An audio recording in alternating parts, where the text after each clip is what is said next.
Have you ever had a gentle wringing out of your body, of your system? Well, these are the energies that I am experiencing this week, and I want to use that analogy for your weekly transformational forecast for the week of October 17th, 2022. Hi, I'm Veronica Lee, and what I'm experiencing this week is more of a lovingly, maybe not lovely from all perspectives, but a lovingly gentle wringing out of energies that aren't really serving us, but we don't necessarily need to get rid of completely. So the analogy, what I imagine is this: I bought these really nice washcloths just by random one time, and they ended up being thicker and nicer than I was expecting because I did get them at Ross. And they had such a nice thick quality. And when you put the hot water into them, it like retained the hot water. And then the soap is in there. And when you wring them out, it's like you don't have to work really hard. You can wring them out, gently, and it'll retain what you want, right? It'll retain the warmth. It'll retain the, dampness. It'll retain the soapiness, right? And that's what I'm seeing is going on with us this week with these energies. So it's as if, things are softening, they're moving through, but there's still this process of trying to release. As you can tell, I still have a little bit of a hoarse voice from last week, and I'm getting better.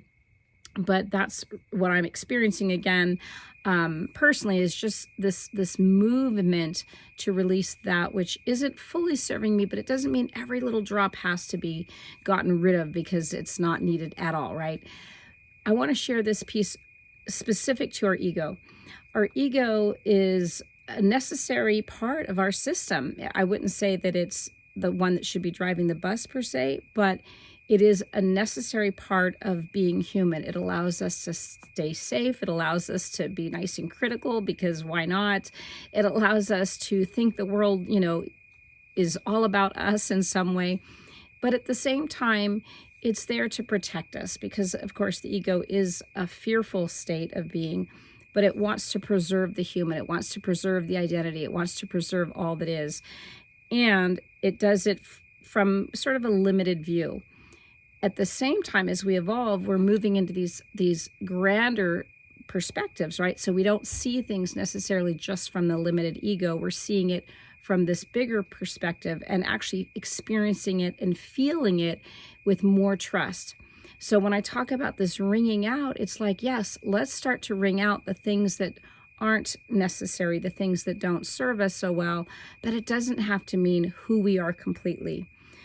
What we've been going through over the past, several years, but specifically really intensely these past several months, has a lot to do with kind of releasing old ego patterns and identity.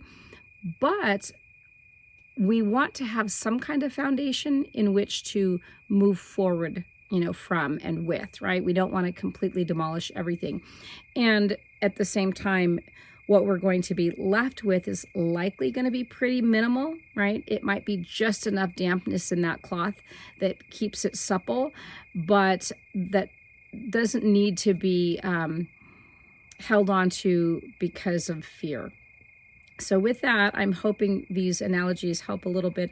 I am very foggy in the brain, and it's just the way that my process is working in terms of getting, from being sick to being well.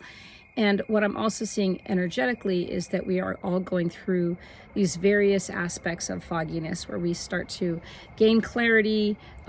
Things are moving in, a particular direction that makes sense. And then there's a little bit of a pullback and like, wait a minute, that's not what I thought it was supposed to be, or, not having as much clarity as we would like. So again, oftentimes what I see are the patterns that are going on for me personally. I see in my clients, and I start to see these patterns in the collective.